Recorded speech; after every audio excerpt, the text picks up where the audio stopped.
ॐ हरिः ॐ श्रीगुरुभ्यो नमः। हरिः ॐ।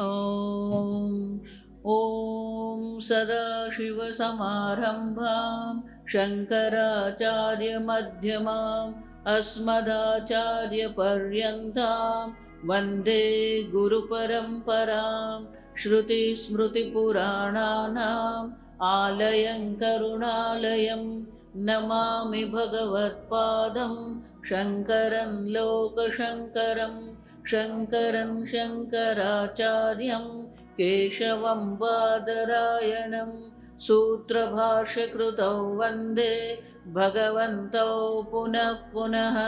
ईश्वरो गुरुरात्मेति मूर्तिभेदविभागिने व्योमवद्व्याप्तदेहाय दक्षिणामूर्तये नमः। ॐ असतो मा सद्गमय तमसो मा ज्योतिर्गमय मृत्योर्मा अमृतङ्गमय। ॐ शान्ति शान्ति शान्तिः। वासुदेवेन्द्रयोगीन्द्रं नत्वा ज्ञानप्रदं गुरुं मुमुक्षूणां हितार्थाय तत्त्वबोधोऽभिधीयते। आत्मा कः स्थूलसूक्ष्मकारणशरीराद्व्यतिरिक्तः पञ्चकोशातीतः सन् अवस्थात्रयसाक्षी सच्चिदानन्दस्वरूपसन् यः तिष्ठति स आत्मा। एवञ्च जीव ईश्वरयोः चैतन्यरूपेण अभेदे बाधक अभावः। बाधक अभाव बाधक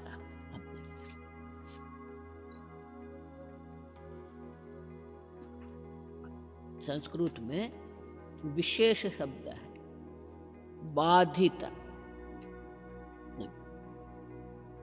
ये अभेद बुद्धि का कोई बाधक नहीं है आपसे।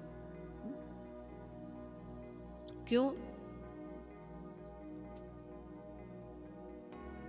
शास्त्र में उसे बाधित अनुवृत्ति कहते हैं, बाधितानुवृत्ति। सूर्योदय का अनुभव सबको हो रहा है, आप समझना। सूर्योदय का अनुभव सब कर रहे हैं, लेकिन जब हमें ज्ञान होता है कि पृथ्वी गोल है और पश्चिम से पूर्व की ओर वो घूम रही है,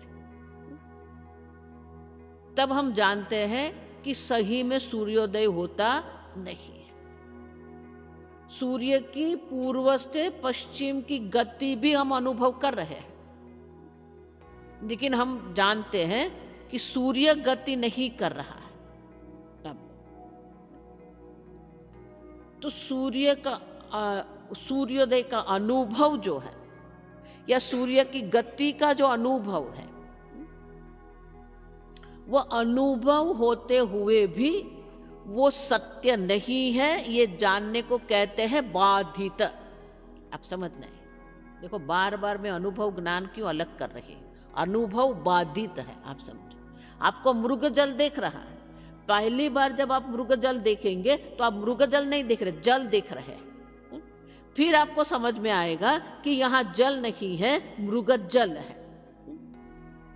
तो जल बुद्धि जो है आपकी बाधित हो जाती है, आप समझो। तो ये जगत का हमें अनुभव हो रहा है। शंकराचार्य जी कहते हैं ये भेद बुद्धि का अनुभव है। लेकिन अभेद बुद्धि जीव ईश्वरयोः ऐक्य, एक बार अभेद बुद्धि हो गई, बाधक अभाव, उनका बाधित करने वाला कोई नहीं है। जिस प्रकार से सूर्योदय का ज्ञान होता है वो ज्ञान बाधित हो जाता है।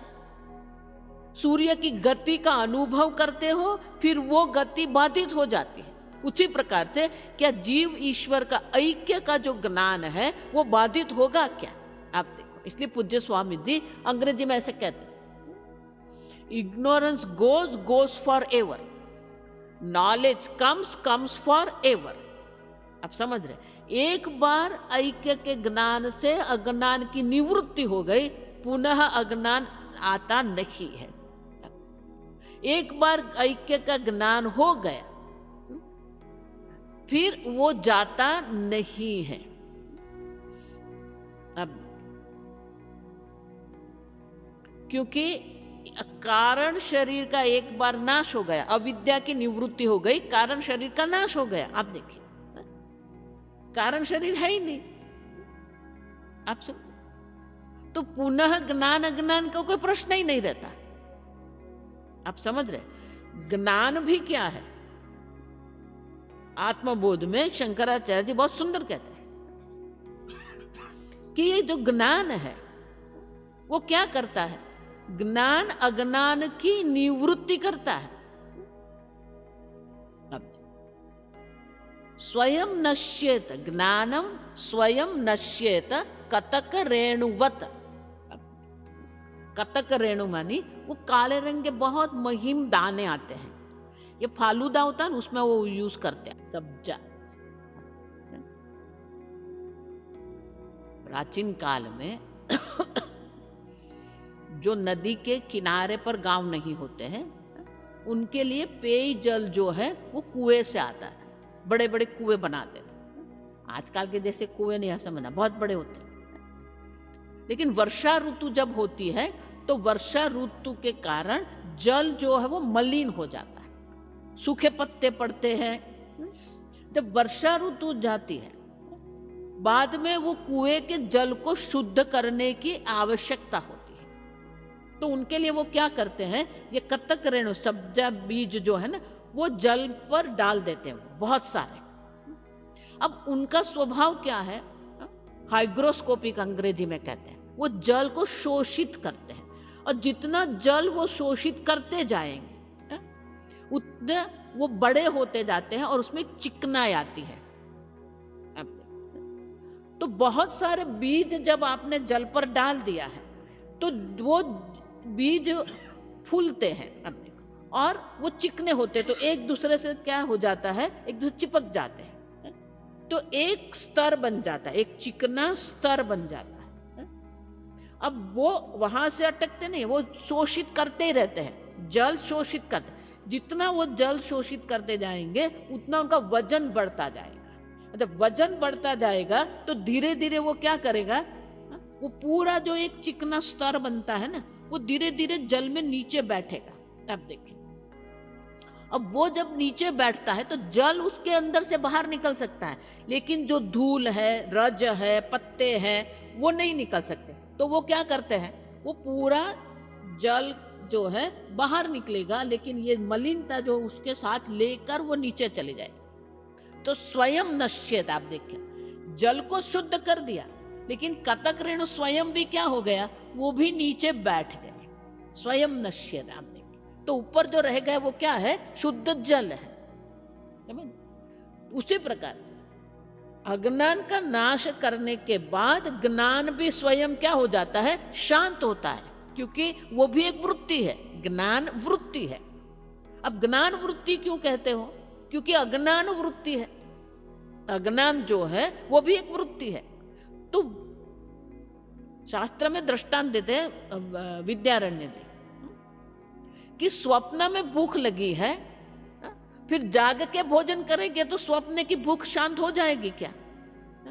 और जागृत में भूख लगी है और सो गए, कई लोग को नींद नहीं आती है, और स्वप्न में भोजन किया तो क्या जागृत की भूख शांत हो गई? नहीं। अब देखो, उसमें शास्त्र में कहते हैं सत्ता, जागृत की जो सत्ता है और स्वप्न की सत्ता दोनों अलग है। तो जागृत की भूख जो है वो जागृत के अन्न से ही जाएगी। क्यों? क्योंकि दोनों की सत्ता एक समान। स्वप्न की भूख है तो स्वप्न के भोजन से ही वो भूख शांत होगी, क्योंकि दोनों की सत्ता समान है। अब देखिए, अब अज्ञान जो है कारण शरीर जो है, अब देखिए, तो उनकी जो सत्ता है वही सत्ता में ज्ञान आना चाहिए, तभी वो अज्ञान की निवृत्ति होगी। नहीं समझ में आया तो हाथ उठा देना। आप समझना, ये बाधक शब्द बहुत डेंजरस है।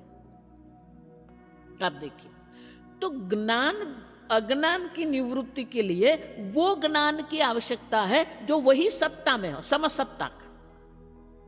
समझ रहे? और इसीलिए क्या होता है, जब शंकराचार्य आगे कहेंगे सद्गुरु रूप है, सद्गुरु श्रवण जब हम करते हैं तो श्रवण काल में हमारी बुद्धि में वो ज्ञान वृत्ति उत्पन्न होती है, जो ज्ञान वृत्ति अज्ञान वृत्ति की निवृत्ति कर देता है। अब वो भी वृत्ति है तो क्या हो जाएगा, स्वयं नश्येत कतक रेणुवत, वो ज्ञान भी क्या हो जाता है, नाश हो जाता है।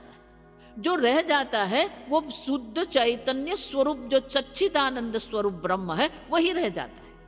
इसीलिए मुंडक उपनिषद में कहते हैं ब्रह्मविद ब्रह्मैव भवति, जो ब्रह्म को जानता है वो ब्रह्म है। अब भवति शब्द अगेन प्रॉब्लम, क्यों? क्योंकि भवति को बिकम कर दिया उन लोगों ने। आप पढ़ना अंग्रेजी में, जो Brahma, the knower of the Brahman becomes Brahman. ये भवति धातु जो है ना, भू सत्तायाम, भू धातु का अर्थ क्या होता है, बिकमिंग नहीं होता है, टू बी, एग्जिस्ट। आप देखो, है ना? तो ब्रह्म को जानने वाला ब्रह्म है। आप देखिए, ब्रह्म बनता नहीं है, बिकम कहेंगे। देखो ये गड़बड़ कहाँ होती है, पहले संस्कृत होता है भवति, फिर उसका अंग्रेजी करेंगे बिकम, फिर उसका हिंदी करेंगे बनता। अब समझ रहे?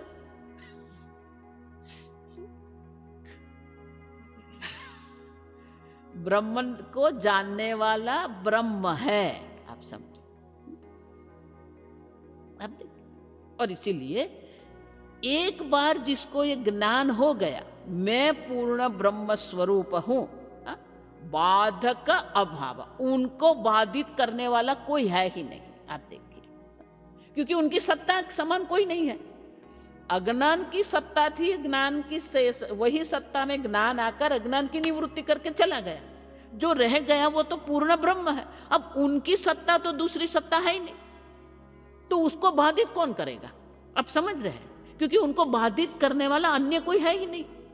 और इसलिए शंकराचार्य जी कहते हैं बाधक अभाव, उनको अभेद बुद्धि को बाधक करने वाला, बाधित करने वाला कोई नहीं है। आप समझना, देखो इसीलिए ज्ञान के बाद वृद्धावस्था में कई बार ऐसा होता है। अभी हमारे जो स्वामी जी हैं, वर्षों तक उन्होंने वेदांत पढ़ाया है, और 75-80 में जब उन्होंने वेदांत का अध्ययन आरंभ किया था, इतने लोग उनके पास सुनने जाते थे। उत्तराखंड में आश्रम भी बनाया था। लेकिन वृद्धावस्था में ऐसे उन स्वामी जी की हालत हो गई कि वो अपने आप को भी नहीं जानते थे। आप समझना, वो किसी को पहचानते भी नहीं थे, उनके शिष्यों को भी पहचानते। मैं गई तो मैंने बोला स्वामी जी प्रणाम, वो तो बहुत सीनियर है हमारे, तो मेरी ओर देखते रहे ऐसे। स्वामी जी मुझे पहचाना? बोला नहीं। बोला मैं सद्विद्यानंद स्वामी जी, मैं गुजरात से हूँ। अच्छा अच्छा, ठीक है ठीक है, नथिंग। क्या उसका ज्ञान चला गया? नहीं। आप समझना, बिल्कुल नहीं। वो खड़े भी नहीं रह सकते थे, बिल्कुल बालक जैसे रोते थे। एक बार साक्षात गुरुदान जी मुझे बताया, एक बार रोने लगे तो बोले स्वामी जी रोते क्यों हो? बोले मुझे कुछ याद नहीं है, मैं क्या करता हूं, मैं क्यों हूं। अब देखिए, आप समझो, ये जो अवस्था जो है वो उपाधि की अवस्था है। बाधक अभाव शंकराचार्य जी क्यों कह रहे हैं? अगर वृद्धावस्था में ऐसी कोई अवस्था आ भी गई तो भी उनका ज्ञान बाधित नहीं है। आप समझना, अभी हम स्वामी जी की समाधि हो गई पिछले सप्ताह, लेकिन ऐसे 1 वर्ष रहे वो। अब देख, और उनके शिष्य संभाल नहीं पाए। बोले तो फिर ऋषिकेश आश्रम में ले आए स्वामी जी। बोले कि वहां नहीं रहेंगे, वो हमारे साथ रहेंगे, हम साथ में रखेंगे। 2 सेवक रखे थे। बिल्कुल आप देखो, बिल्कुल बालक जैसे हो गए थे। खाना खिलाए तो खा लिया, नहीं तो बैठे रहते थे। अब देखिए, एक बार तो रो पड़े और बोले रोते रोते, मैंने बहुत पाप किया है। अब देखो, तो बोले स्वामी जी आपने कोई पाप नहीं, नहीं मैंने बहुत पाप किया है। अब देखो, इतने रोने लगे, बस रोते रहे, मैं पाप किया, मैंने पाप किया। अब एक मन में आ गया। आप देखिए, तो क्या वो अज्ञानी बन गए? पुनः बंधन आया? शंकराचार्य जी क्या कहते हैं, नहीं होता है। एक बार ज्ञान हो गया, उनको बाधित करने वाला कोई नहीं है। आप समझ देखो, इसीलिए मैं कहती हूँ, जो गीता में भगवान जब कहते हैं श्रद्धावान लभते ज्ञानम, तो हम क्या मानते हैं श्रद्धा को? हाँ हाँ मैं मानता हूँ भगवान है। अब देखिए, मैं अपने गुरु को बहुत मानता हूँ। अब देखिए, वो श्रद्धा की बात नहीं है। गीता में जब भगवान कहते हैं श्रद्धावान लभते ज्ञानम, तो 3 श्रद्धा है वहां, आप समझना। गुरु श्रद्धा तो है ही, शास्त्र श्रद्धा भी है, गुरु वेदांत वाक्येषु विश्वास है। आप देखिए, लेकिन तीसरी जो श्रद्धा है ना, वो महत्व की है, और वो श्रद्धा है ब्रह्म ज्ञान पर। आप समझो, हमारी श्रद्धा ब्रह्म ज्ञान पर है कि नहीं? ब्रह्म ज्ञान से मुझे मोक्ष की प्राप्ति होगी, वो श्रद्धा हमारे अंदर होनी चाहिए। आप देखिए, अन्य पर हम श्रद्धा कर देते हैं, लेकिन ब्रह्म ज्ञान पर हमें श्रद्धा है क्या? ज्ञान से मुझे मोक्ष की प्राप्ति होगी, वो श्रद्धा आवश्यक है। अब सब वो श्रद्धा नहीं होती हमारे, अन्य पर श्रद्धा हो जाती है। वो ब्रह्म ज्ञान पर हमारी श्रद्धा होनी चाहिए। क्यों? ज्ञान से ही मोक्ष है। और इसलिए शंकराचार्य जी कहते हैं, ये अभेद बुद्धि एक बार प्राप्त हो गई, फिर उसका बाधक, उसको बाधित करने वाला कोई नहीं है। आप समझो, लेकिन ये अभेद बुद्धि कैसे प्राप्त होगी? तो शंकराचार्य जी आगे कहते हैं, एवं च वेदांत वाक्यैः सद्गुरु उपदेशेन च सर्वेषु अपि भूतेषु येषां ब्रह्म बुद्धिः उत्पन्ना ते जीवन्मुक्ताः इत्यर्थः।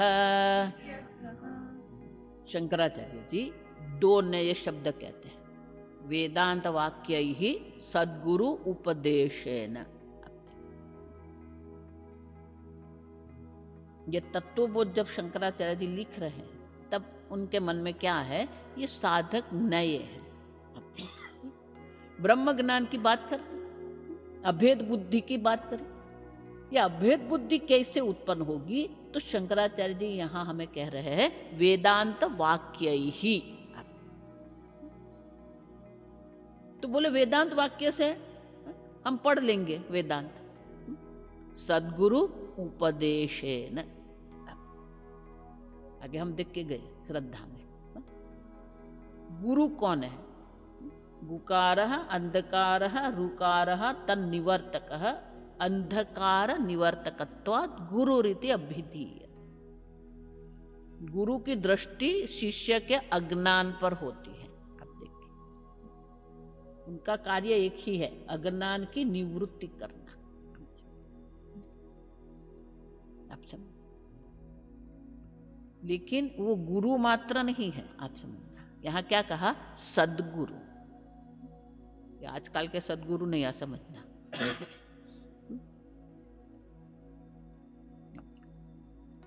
सत किसको कहते हैं? आगे देख के गए, त्रिकालेपि तिष्ठतीति सत, जो स्वयं में सत स्वरूप है, जो स्वयं में सत स्वरूप का उपदेश करने की कुशलता रखते हैं, उससे सद्गुरु कहते हैं।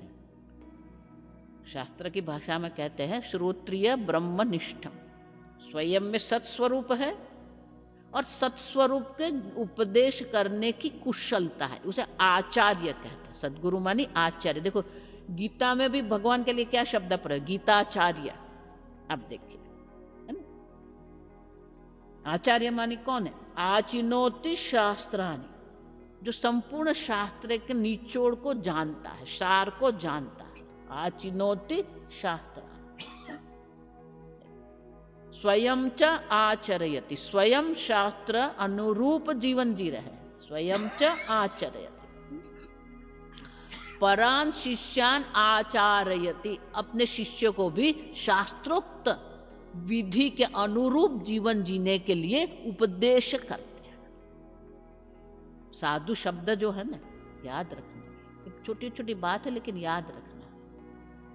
छठे अध्याय में जब साधु शब्द आया तो शंकराचार्य जी कहते हैं शास्त्र अनुकारिणी। साधु मानी जो शास्त्र का अनुसरण करने वाला है।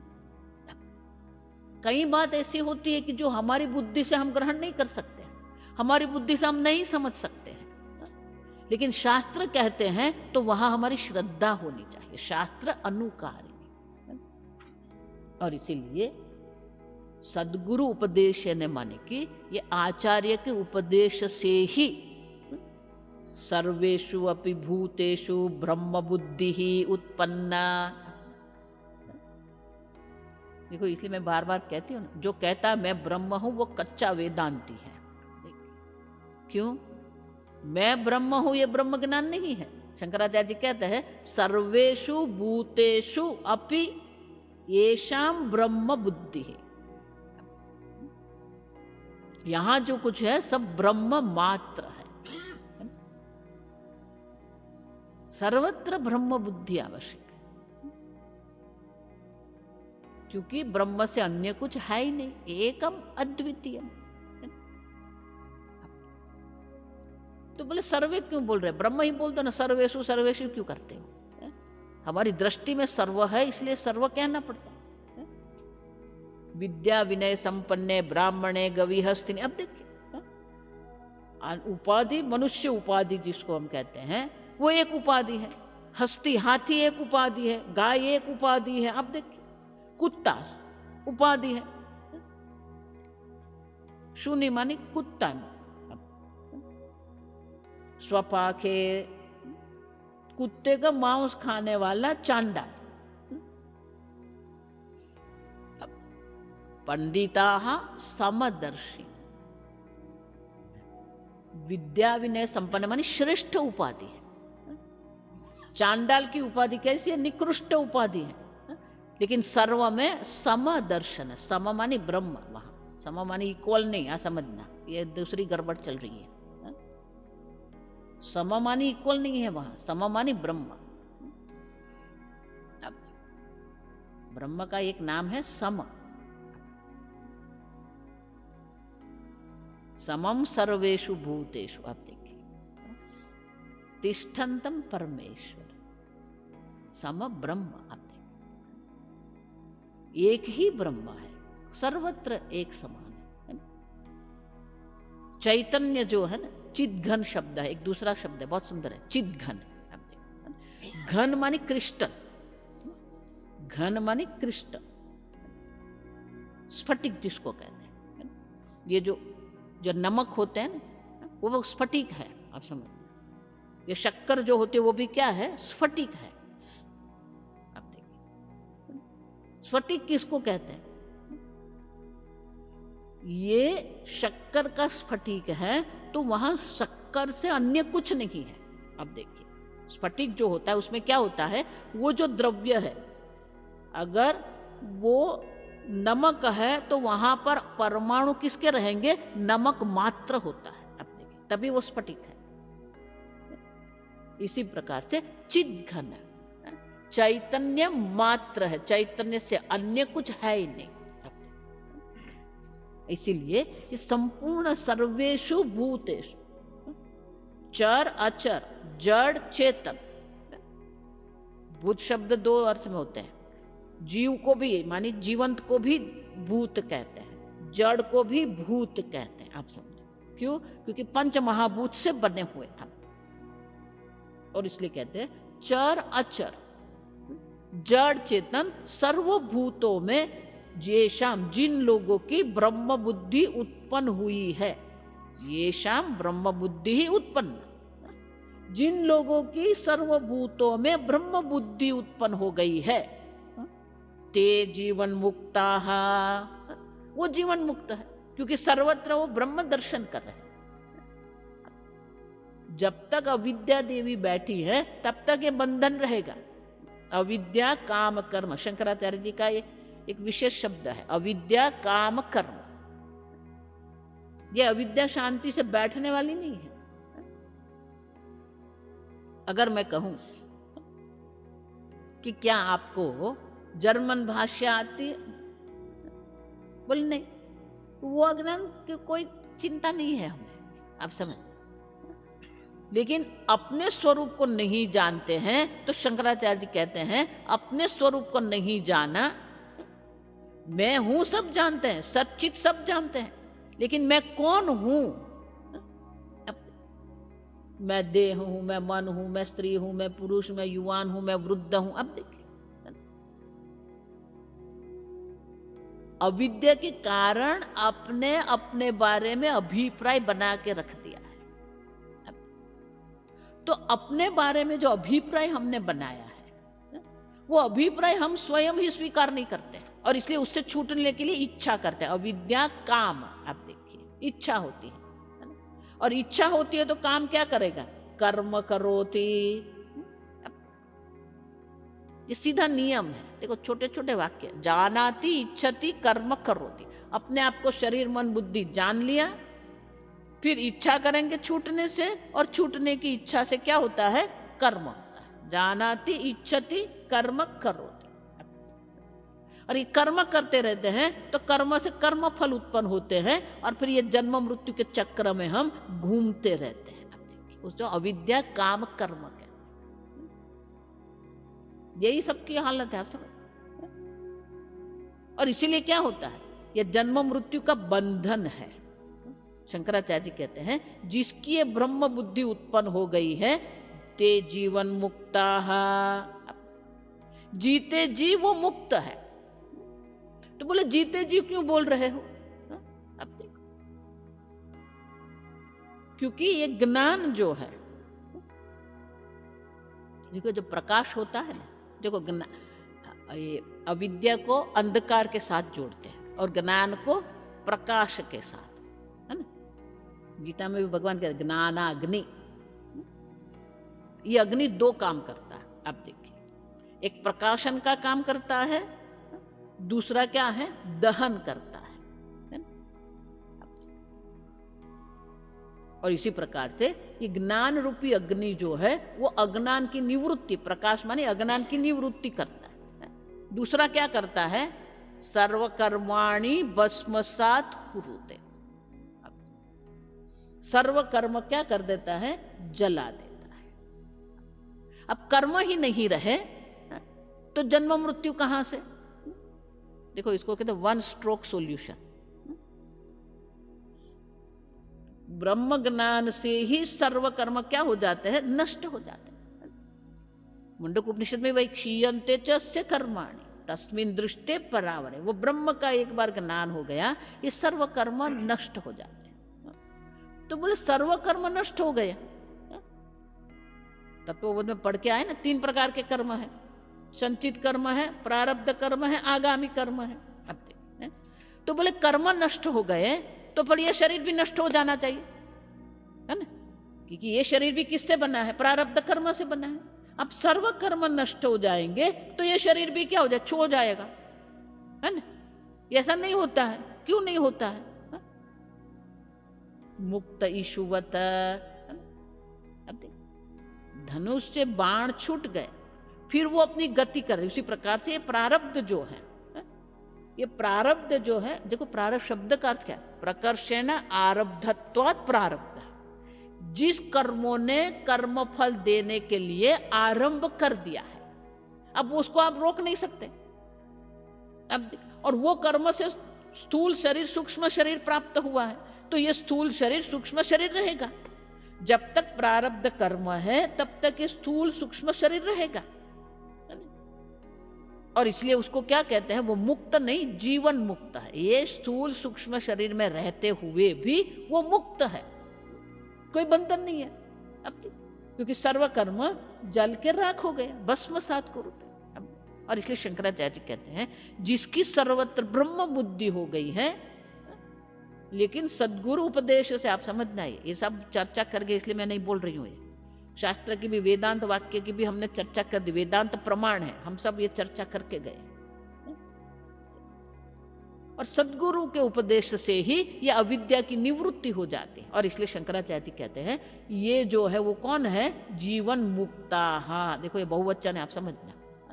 आजकल एक दूसरा चल रहा है, हमारे गुरु ही एक मुक्त है, बाकी सब बंधन में है। एवं बहुविधा ज्ञान तपसा पूता। आप देखिए अनेक ज्ञानी है, एक काल में अनेक ज्ञानी हो सकते हैं, इसलिए यहाँ शंकराचार्य जी बहुवचन करते हैं। ते जीवन मुक्ता इत्यर्थ, वो जीवन मुक्त है जिसके ब्रह्म सर्वत्र ब्रह्म बुद्धि हो गई है, अज्ञान की निवृत्ति हो गई है, कर्म नाश हो गए हैं, वो जीते जी मुक्त है। ओम शन्नो मित्र शं वरुणः शन्नो भवत्वर्यमा शन्न इन्द्र बृहस्पतिः शन्नो विष्णुरुक्रमः नमो ब्रह्मणे नमस्ते वायो त्वमेव प्रत्यक्षं ब्रह्मासि त्वमेव प्रत्यक्षं ब्रह्म वदिष्यामि ऋतं वदिष्यामि सत्यं वदिष्यामि तन्मामवतु तद्वक्तारमवतु अवतु माम् अवतु वक्तारम्। ओम शांति शांति शांतिः। ओम पूर्णमदः पूर्णमिदं पूर्णात् पूर्णमुदच्यते पूर्णस्य पूर्णमादाय पूर्णमेवावशिष्यते। ओम शांति शांति शांतिः। हरिः ओम श्री गुरुभ्यो नमः। हरिः ओम।